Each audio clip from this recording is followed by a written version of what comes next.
हमारे दादाजी, उनकी 4 लड़कियां थी और 5 बेटे थे।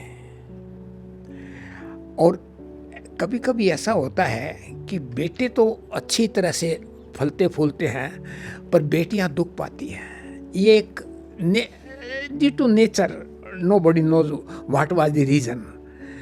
सो माई हमारे जो बड़ी बुआ थी वो मतलब मुकनगढ़ शादी हुई थी, हमारे यहाँ से 15 किलोमीटर दूर, और बगड़ोदियाज के यहाँ शादी हुई थी।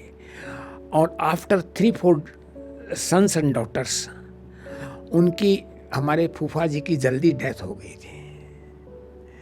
तो दादाजी बुआ से मिलने के लिए गए हुए थे। तो दादाजी का पहले नियम था कि कुत्तों को रोटी, गायों को गंवार और कीड़ियों को फील्ड में जा कर के, हमारे जो फील्ड थी वहाँ कीड़ियों को अनाज डालते थे, और उनका सतत ये रहता था।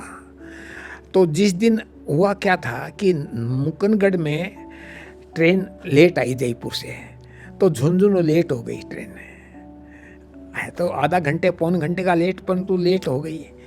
तो दादाजी स्टेशन से जब आए हमारे यहाँ, तो मेरे ताऊजी को पूछा कि आप लोगों ने कुत्तों को रोटी सब डाल दिया?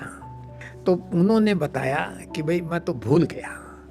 तो दादाजी ने पानी तक नहीं पिया। बहुत मेरी दादी ने कहा कि ऐसा मत करो, आज बेटे भी तकलीफ पाएंगे, गलती हो गई, आगे से नहीं होगा।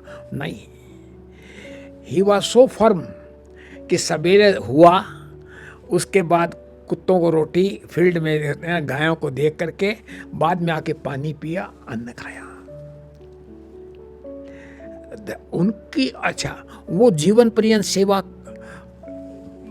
प्राणियों की किया। इसीलिए दादाजी की डेथ बताऊं आपको मैं,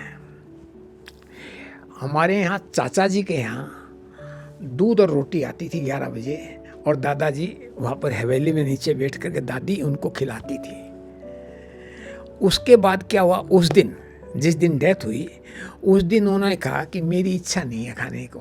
तो मेरे ताऊजी थे, ताऊजी ने कहा कि बेटा, मतलब कि पिताजी, मैं वैद्य बुला लूँ, मनोहर जी। तो दादाजी ने कहा क्या ज़रूरत है वैद्य की। तो मेरे कज़न ब्रदर रेवती लाल जी, जो इंजीनियरिंग एमई किया था पिलानी से, वो झुंझुनू आए हुए थे। तो बैठक में बस दादाजी को मसनद के साथ सुला दिया, और गीता पढ़ रहे थे। तो गीता पढ़ते पढ़ते दादाजी ने जब अंतिम था, तो उन्होंने कहा कि बेटा मेरे को एक पेपर दो, पेपर और पेंसिल।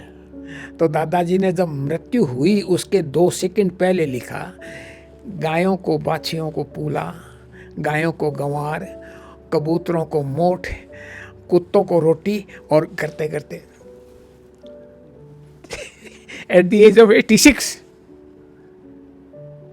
कोई तकलीफ नहीं हुई इनको। कितना सात्विक जीवन था उनका।